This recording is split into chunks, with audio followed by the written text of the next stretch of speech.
नमस्कार दोस्तों, स्वागत है आप सभी का ऑनलाइन गुरुकुल में। दोस्तों तो ये 4 तारीख की फर्स्ट और सेकंड शिफ्ट दोनों शिफ्टों का कंबाइंड वीडियो है आपका जीके और जीएस के क्वेश्चंस का।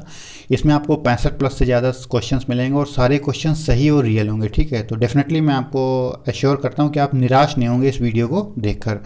तो बिना कोई टाइम बर्बाद किए स्टार्ट करते हैं, क्योंकि टाइम की बहुत ज़्यादा अहमियत है। आप सब लोगों का टाइम बहुत कीमती है, तो इसलिए कोशिश करूँगा कि जितना जल्दी जल्दी आपको बताया जा सकता है और कितना वेटेज किस सेक्टर से कितना आया और कैसे कैसे क्वेश्चंस का पैटर्न चल रहा है, तो सब बीच में एक्स्ट्रा फैक्ट के साथ देखते चलेंगे। तो ये क्वेश्चन, पहला क्वेश्चन आपका आरबीआई एक्ट कब पास हुआ। आरबीआई एक्ट आपका 1935 1935 में आपका अस्तित्व में आया और 1937 में आपका लागू हुआ। ये दोनों ही आपके इनमें से देख लीजिएगा कि ऑप्शन में आपका कौन सा सही है, 35 से सही 37 कब अस्तित्व में आया और कब लागू हुआ। ठीक है आपका, तो 1935 और 1937 में। नेक्स्ट है आपका मुस्लिम लीग किसके नेतृत्व में बनी थी। तो मुस्लिम लीग आपकी 1906 में, ठीक है, 30 दिसंबर 1906 में आगा खान के नेतृत्व में, ये नवाब थे। ठीक है, ये आगा खान थे आपके नवाब थे, इनके नेतृत्व में आपकी मुस्लिम लीग बनी थी। कंप्यूटर से आपके अच्छे क्वेश्चन आ रहे हैं।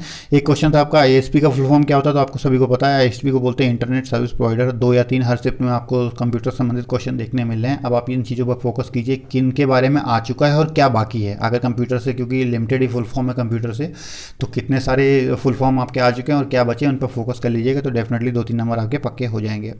अगला क्वेश्चन था आपका सेकेंडरी मेमोरी का दूसरा नाम क्या है। ठीक है, तो सेकेंडरी मेमोरी को बोलते हैं ऑक्सिलरी मेमोरी या फिर बैकअप मेमोरी। ठीक है, जैसे आपका पेन ड्राइव हो गया, हार्ड डिस्क हो गया, और ये स्थायी मेमोरी होती है। ठीक है, इसलिए इसको सेकेंडरी मेमोरी कहा जाता है।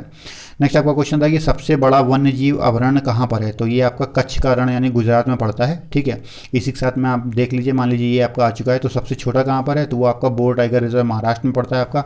अगर बात की जाए सबसे बड़ा राष्ट्रीय उद्यान, तो आपका वो हेमिश नेशनल पार्क है, आपका लद्दाख के अंदर है। और सबसे छोटा की बात की जाए तो वो है आपका दक्षिण बटनद्वीप, ये जो कि अंडमान और निकोबार आइलैंड में पड़ता है। तो ये उद्यान अलग है आपका और अभयारण्य अलग है। ठीक है, सेंचुरी आपकी अलग होती है, नेशनल पार्क आपका अलग होता है। मैंने आपको चारों बता दिए हैं। ठीक है, हो सकता है इनमें से कोई पूछा जाए। एक क्वेश्चन था आपका विश्व डाक दिवस कब मनाया जाता है। तो ये आपका 9 अक्टूबर को मनाया जाता है। और अगर भारत की बात की जाए, ये वर्ल्ड का है। ठीक है, भारत का डाक दिवस कब मनाया जाता है, उसके एक दिन बाद यानी 10 अक्टूबर को मनाया जाता है। अच्छा ठीक है, अगर पूछा जाए कि जो पोस्ट होती है, ठीक है, भारतीय डाक की स्थापना कब हुई थी। तो भारत में सन 1854 में लॉर्ड डलहौजी ने इसकी स्थापना की थी। और उसके बाद में उसमें पिन नंबर होता है, पिन का फुल फॉर्म पूछ लिया जाएगा, तो हो सकता है मैं भी पूछा जाए आपसे। तो पोस्टल इंडेक्स नंबर यानी पिन का होता है, पिन का पोस्टल इंडेक्स नंबर। ठीक है, उसको पिन बोलते हैं। और उसके बाद में इसको शुरुआत किसने किया था। ठीक है, तो इसका श्रीराम मीकाजी वेलंकर द्वारा 15 नवंबर 1972 में इसकी शुरुआत की गई थी पिन नंबर की। ठीक है, 1972 में। अगला आपका भारतीय अनुसूची में कितनी भाषाएं हैं। तो ये आपकी 22 भाषाएं पड़ती हैं। भारतीय जो अनुसूची है उसमें 22 भाषाएं होती हैं और 8वें शेड्यूल के अंदर आती हैं। ठीक है, नेक्स्ट आपका चींटी के काटने से कौन सा एसिड आपके शरीर में प्रवेश कर जाता है, या चींटी में कौन सा एसिड पाया जाता है। क्वेश्चन, तो ये आपका फार्मिक अम्ल पाया जाता है। ठीक है, और साथ ही साथ अगर बात कर लें हम कि नींबू में कौन सा पाया जाता है, तो सिट्रिक एसिड पाया जाता है। जो खट्टे जितने भी आपके फल होते हैं ना, सिट्रिक एसिड में पाया जाता है। और सिरके में बात की जाए तो सिरके में क्या होता है, एसिटिक एसिड आपका सिरके में होता है। ठीक है, अगला आपका क्वेश्चन था ब्लूटूथ के आविष्कारक कौन थे। तो ये आपके ब्लूटूथ के आविष्कारक हार्टसन थे। हार्टसन जी ने ब्लूटूथ का आविष्कार किया था और ये 1994 में इसका आविष्कार हुआ था। ठीक है, ध्यान रखिएगा। ये किसी एक प्रयोग के दौरान उनको ब्लूटूथ टेक्नोलॉजी के ऊपर जब वो सर्च कर रहे थे, तो उसके बाद उस प्रयोग के दौरान उनको ब्लूटूथ का आविष्कार उनसे हुआ था। अगला आपका यूनिसेफ का मुख्यालय कहाँ है। तो यूनिसेफ का मुख्यालय आपका न्यूयॉर्क यानी यूएसए के अंदर, यूनाइटेड स्टेट ऑफ अमेरिका में पड़ता है। ठीक है, और उसकी राजधानी की बात की जाए तो क्या है, वाशिंगटन डीसी। ठीक है, यूएसए की राजधानी की जाए तो यूनिसेफ का मुख्यालय कहाँ है, न्यूयॉर्क में। ठीक है, अगला क्वेश्चन था आपका स्वच्छता सर्वेक्षण में 2020 में प्रथम स्थान पर कौन था। ठीक है, तो 2020 में प्रथम स्थान पर आपका इंदौर, यानी ये कहाँ पड़ता है, एमपी। और एमपी के अगर मुख्यमंत्री की बात की जाए तो शिवराज सिंह चौहान। ठीक है, मुख्यमंत्री। और ये बात आपको पता होना चाहिए कि लगातार 4th टाइम कॉन्जिक्यूटिव लगातार चौथी बार इंदौर स्वच्छता सर्वेक्षण में प्रथम स्थान पर आया। ध्यान रखिएगा इस चीज़ को, लगातार चौथी बार। ठीक है, अगला क्वेश्चन आपका भौतिकी का नोबेल पुरस्कार किस वैज्ञानिक ने लगातार 2 बार जीता, यानी 2 बार जीता है, सॉरी लगातार नहीं है, 2 बार जीता है। तो वो आपका है जॉन बर्डीन ने आपका भौतिकी का नोबेल पुरस्कार 2 बार जीता है। अगला क्वेश्चन आपका था कि जामा मस्जिद का निर्माण किसने कराया था। तो शाहजहां ने करवाया था और 1656 ईस्वी के अंदर। कब करवाया था, शाहजहां ने करवाया था और 1656 ईस्वी के अंदर कराया था। अगर आपसे ये पूछा जाए कि कब हुआ था, तो 1656 ईस्वी में शाहजहां ने करवाया था। प्रोजेक्ट टाइगर कब शुरू हुआ। तो प्रोजेक्ट टाइगर यानी जो शेर हैं अपने बाघ हैं उनको बचाने की जो एक प्रक्रिया है, ठीक है, उसको एक मिशन लॉन्च किया गया था जिसको बोलते हैं प्रोजेक्ट टाइगर बोलते हैं। और ये 1973 में, ठीक है, 7 अप्रैल 1973 में प्रोजेक्ट टाइगर की स्टार्ट भारत में हुई थी। ठीक है, ध्यान रखिएगा। अच्छा, श्वेत क्रांति किससे संबंधित है। तो श्वेत क्रांति आपकी दुग्ध यानी, ठीक है, दुग्ध उत्पादन या फिर मिल्क के प्रोडक्शन से संबंधित है। और इसके जनक अगर पूछे तो जनक आपके थे डॉक्टर वर्गीस कुरियन, ठीक है, जो ये केरल राज्य से संबंध रखते थे। डॉक्टर वर्गीस कुरियन ये इनके जनक थे। श्वेत क्रांति, ठीक है, जैसे हरित क्रांति है, हरित क्रांति आपकी कृषि से संबंधित है, वैसे श्वेत क्रांति आपकी किससे संबंधित है, वो आपके मिल्क से संबंधित है, ठीक है। एक क्वेश्चन था आपका, लोकसभा में राष्ट्रपति कितने एंग्लो इंडियन को मनोनीत करता है, तो ये आपके 2 को मनोनीत करता है, ठीक है। लोकसभा में एंग्लो इंडियन 2 को मनोनीत करता है और इसीलिए जो लोकसभा की टोटल स्ट्रेंथ है 545 है। चुनाव आपका 543 पे लड़ा जाता है, ठीक है, 543 पे लड़ा जाता है, तो 543। और इसी हिसाब से अगर पूछा जाए कि राज्यसभा में, तो राज्यसभा में 12, लेकिन वो एंग्लो इंडियन नहीं होते हैं, वो 12 क्या होते हैं, अलग अलग, यानी 4 अलग अलग जगहों से, जैसे कि कला से, विज्ञान से, ठीक है, और साहित्य से, सांस्कृतिक, इन क्षेत्रों से आपके 12 अलग अलग क्षेत्रों से राज्यसभा के अंदर राष्ट्रपति 12 लोगों को मनोनीत करता है और उसके बाद लोकसभा में 2 लोगों को मनोनीत करता है। अब एक बात आती है कि एंग्लो इंडियन किसे कहते हैं, ठीक है, तो ब्रिटिश काल के दौरान जो एंग्लो इंडियन उन संतानों को बोलते हैं, ठीक है, कि जिनकी माता मूल रूप से क्या, जिनकी माता मूल रूप से हिंदुस्तानी थी और जो उनके पिता थे वो आपके ब्रिटिश थे या अंग्रेज थे, और उनकी माता मूल रूप से हिंदुस्तानी थी, तो उनके द्वारा जो बच्चे पैदा हुए ना, तो उनकी जो आगे पीढ़ी चली उनको एंग्लो इंडियन कहा जाता है, ठीक है। अगला क्वेश्चन आपका, सांभर झील कहाँ पर स्थित है, तो सांभर झील आपकी कहाँ है, राजस्थान के अंदर स्थित है। इसी के साथ मगर चिल्का झील आ जाए तो चिल्का झील कहाँ पर है आपकी, चिल्का झील आपकी उड़ीसा में स्थित है, ध्यान रखिएगा इस चीज़ को, में भी वो आ सकती है। नेक्स्ट है आपका, सुशील कुमार किससे संबंधित है, तो बहुत फेमस नाम है आपका सुशील कुमार, आपके कुश्ती यानी रेसलिंग से संबंधित है सुशील कुमार। अगला क्वेश्चन था कि 2019 का 9 डॉट अवार्ड किसने जीता था, कि 2019 का आपका 9 डॉट अवार्ड है वो आपका एनिक जैदी ने जीता था, ठीक है। 2019 का आपका 9 डॉट अवार्ड आपका एनिक जैदी ने जीता था। नेक्स्ट क्वेश्चन आपका है कि पीएसयू यानी पब्लिक सेक्टर अंडरटेकिंग होती है, उसका वो किस संविधान संशोधन के द्वारा जुड़ी गई थी, ठीक है, भारतीय संविधान के अंदर, तो पीएसयू है। पीएसयू के ऊपर जो भारत सरकार है उसका स्वामित्व होता है, वो आपका संविधान के द्वितीय संविधान, ठीक है। जो पहला संविधान का संशोधन कब हुआ था, वो सुबह मॉर्निंग वाली शिफ्ट में आया था, वो 1951 में हुआ था, ठीक है, पहला संविधान संशोधन। और द्वितीय संविधान संशोधन के अंदर पीएसयू यानी पब्लिक सेक्टर अंडरटेकिंग को आपके संविधान में जोड़ा गया था, ठीक है, उसमें संशोधन करके उसको सरकार के साथ किया गया था। नेक्स्ट आपका क्वेश्चन था एएमयू यानी अलीगढ़ मुस्लिम यूनिवर्सिटी की स्थापना कब हुई थी, तो ये 1875 में हुई थी। कब हुई थी आपकी एएमयू की स्थापना, 1875 में हुई थी। तो अब देखते हैं मॉर्निंग की शिफ्ट के कुछ बचे हुए सवाल।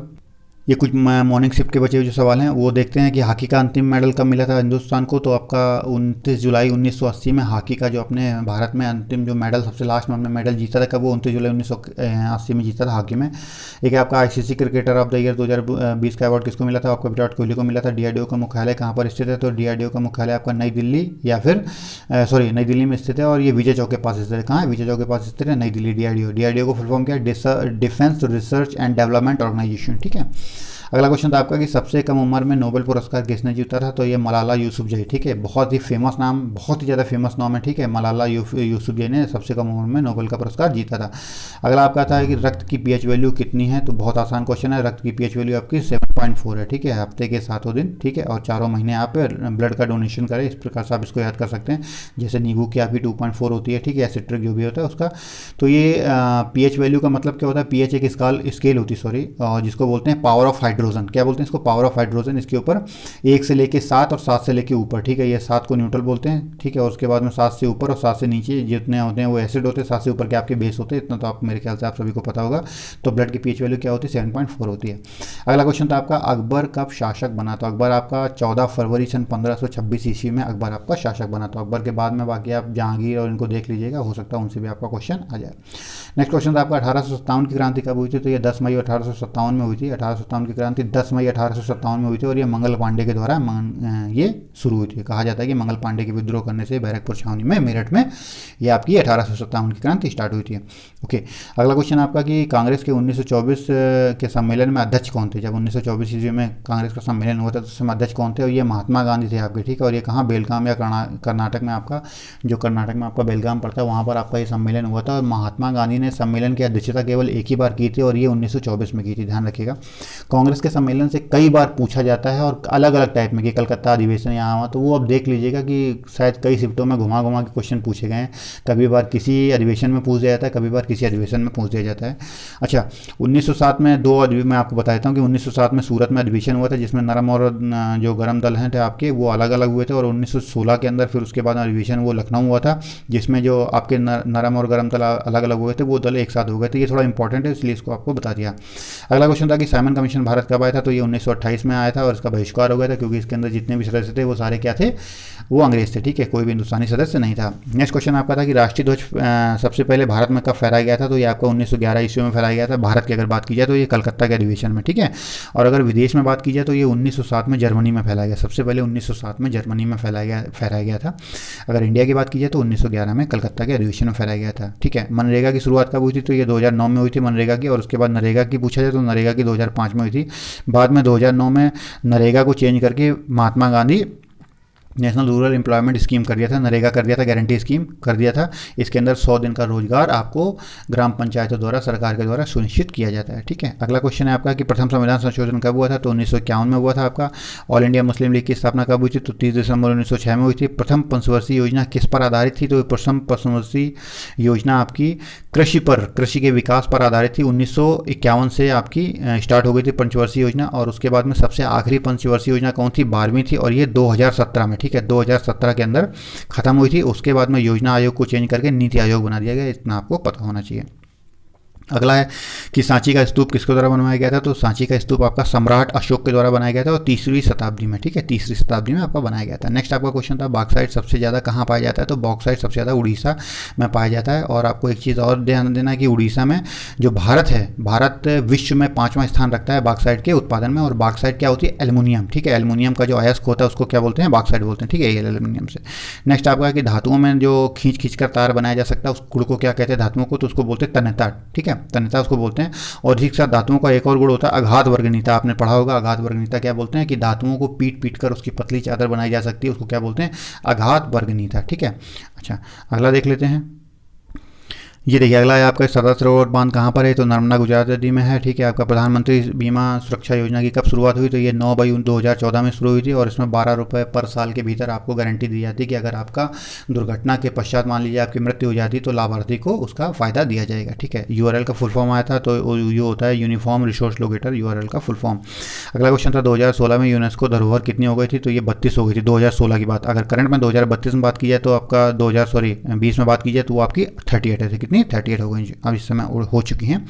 2016 में आपकी 32 थी। नेक्स्ट क्वेश्चन था आपका जावा की खोज किसने की, तो जावा आपकी कंप्यूटर प्रोग्रामिंग लैंग्वेज है, इसकी खोज की थी आपकी जेम्स गॉसलिंग। ठीक है, कहीं कहीं भी आपका चेप मोस्ले भी मिलता है, तो आप देख लीजिएगा जो भी आपके ऑप्शन में हो, जेम्स गॉसलिंग और चेप मोस्ले दोनों में से कोई भी हो सकता है।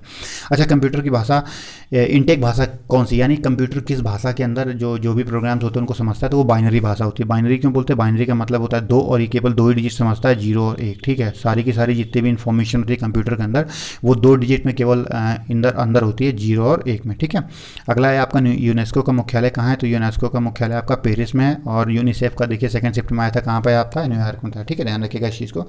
अगला क्वेश्चन आपका 1998 में हुए परमाणु टेस्ट का ऑपरेशन का नाम क्या था, तो ये 1998 के अंदर जो आपका परमाणु टेस्ट हुआ था उसका ऑपरेशन का नाम था शक्ति 1। ठीक है, तो यहाँ पर 2 थे, शक्ति 1 और 2, और टोटल मिला के 5 परमाणु परीक्षण किए गए थे। और उसी के साथ में एक और पूछा जा सकता है आपसे कि 1974 के अंदर एक परमाणु परीक्षण हुआ था जिसके अंदर विस्फोट नहीं हुआ था, केवल एक ड्रिल की गई थी। उसका नाम क्या था, उस ऑपरेशन का नाम था स्माइलिंग बुद्धा। क्या था, स्माइलिंग बुद्धा। ठीक है, और 1998 वाले क्या नाम था, मिशन शक्ति। ठीक है, अगला क्वेश्चन है आपका गांधी सागर बांध किस नदी पर है, तो वो चंबल नदी के ऊपर है और ये नीमच झील पर बना हुआ है। नेक्स्ट है आपका बाइल जूस कहाँ इकट्ठा होता है, तो ये गाल ब्लेडर यानी पित्ताशय में इकट्ठा होता है। और बनता कहाँ है, यकृत से बनता है। और सीक्रेट कहाँ से होता है, तो बाइल डक्ट यानी पित्तवाहिनी से निकलता है। ठीक है, ध्यान रखिएगा। आरटीआई एक्ट कब लागू हुआ, तो आरटीआई एक्ट आपका 12 अक्टूबर 2005 में लागू हुआ था। और अगर बात की जाए कब ये पास हुआ, तो 12 जून 2005 में आपका पास हुआ था। ठीक है, नेक्स्ट है आपका सुकन्या समृद्धि योजना किस प्रधानमंत्री ने लागू की, तो आपके नरेंद्र दामोदर दास मोदी ने लागू की और 2015 में लागू की थी। तो योजनाओं से भी क्वेश्चन आ रहे तो उनको भी आप देख लीजिएगा।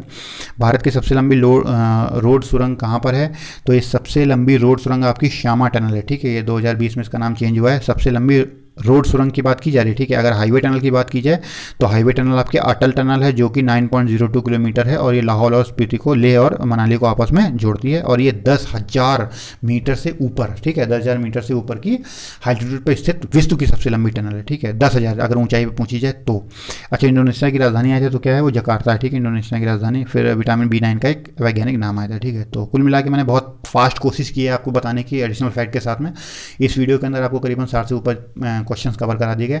एक चीज़ और आपको, अगर आप रेलवे का एग्जाम दे रहे हैं तो डेफिनेटली आप ये चेक कर लीजिए कि आप कलर ब्लाइंड हैं या नहीं है, क्योंकि इसमें बहुत सारी ऐसी पोस्ट है जिसके अंदर कलर ब्लाइंड रेस्ट्रिक्टेड है, उनकी एंट्री नहीं है। तो वो बाद में, क्योंकि प्रेफरेंस आपने भर दी होगी, लेकिन जो आपके एग्जाम होंगे वो क्लास वाइज अलग अलग होंगे, यानी लेवल 6 का अलग होगा, लेवल 5 का अलग होगा, लेवल 1 और 2 के अलग होंगे। वहाँ पर आपको फ़ायदा होगा। जैसे स्टेशन मास्टर में कलर ब्लाइंड अलाउड नहीं है, तो जिस बुक से, जिस इसियारा की बुक से कलर ब्लाइंड का टेस्ट होता है, उसी से मैंने कहीं ना कहीं से मेहनत करके उस चीज़ पे वीडियो बनाया है। तो लिंक आपको डिस्क्रिप्शन में, वहाँ से आप जाकर उसको चेक कर सकते हैं और पता लगा सकते हैं कि whether you are colour blind और नॉट। तो मिलते हैं नेक्स्ट वीडियो में, तब तक के लिए जय हिंद दोस्तों।